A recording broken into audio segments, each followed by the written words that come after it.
Over a medium heat, I'm going to put a tablespoon of ghee, or it's probably a dessert spoon. I've got a 200-gram pack of paneer that I've cut into 2 centimetre cubes.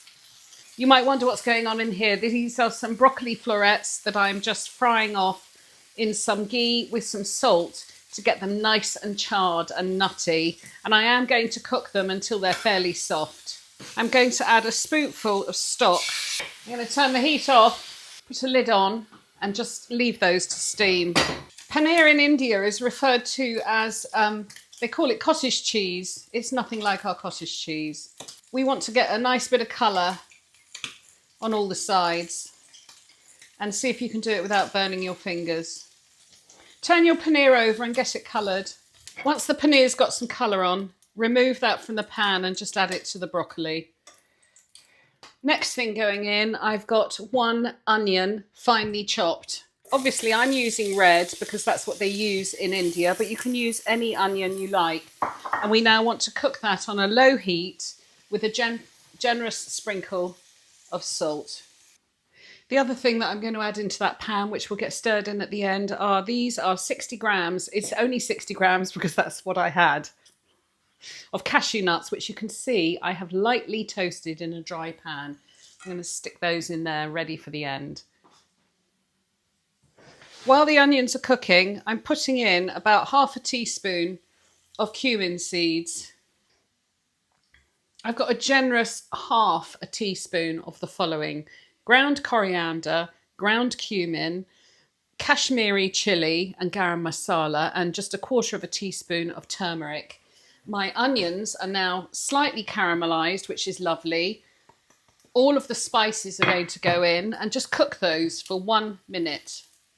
That helps them bloom. Here I've got 10 grams of grated ginger and 2 fat garlics grated. You can do them in the mini chopper, but my mini chopper had run out of charge, so I had to grate them.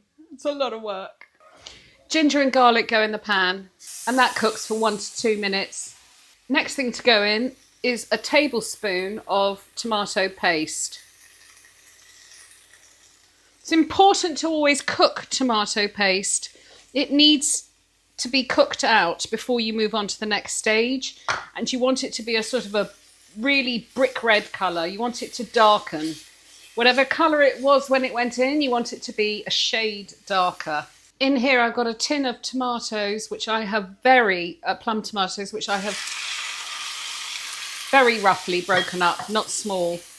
And I am now going to add a little bit more salt to those tomatoes.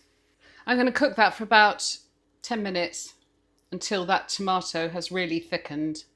I've got 75 ml of stock. If you want to keep it vegetarian, by all means use vegetable stock or just water, but I've got my lovely chicken stock. So I'm putting in 75 ml of chicken stock, and I am just putting in a sprinkle of sugar to help balance the flavour. And for the sourness, because I've just come back from southern India, I am using a teaspoon of tamarind paste. You could use, you're looking for sweet, sour. This has had its time. I'm now going to tip in the broccoli, nuts and paneer. That is my pie filling. Preheat the oven to 200 degrees and put a tray in. Can't believe I didn't have my camera on. These are some pastry pieces that I cut into shards earlier. I have painted it with that melted ghee. I had very roughly ground some cumin seeds, which I sprinkled on sparingly. I then sprinkled on some poppy seeds. I had 2 tablespoons of grated cheddar. You could use Parmesan, which would be the chefy way to go, but I want that British pie feel. And for me, the cheddar melting into the pastry will give me that British pie feel. My oven is up to temperature. Slide those onto the hot baking tray and cook for 10 to 15 minutes. Keep an eye on them. Off the heat. Stir in a couple of tablespoons of double cream and a small handful of coriander, stalks and all. If you don't have double cream, add yogurt. Curry in a bowl, tiny sprinkle of garam masala, Another little sprinkle of fresh coriander. I've made 2 pie tops, so let's have 2 pie tops. That is a paneer, cashew and broccoli curry with cheese pastry.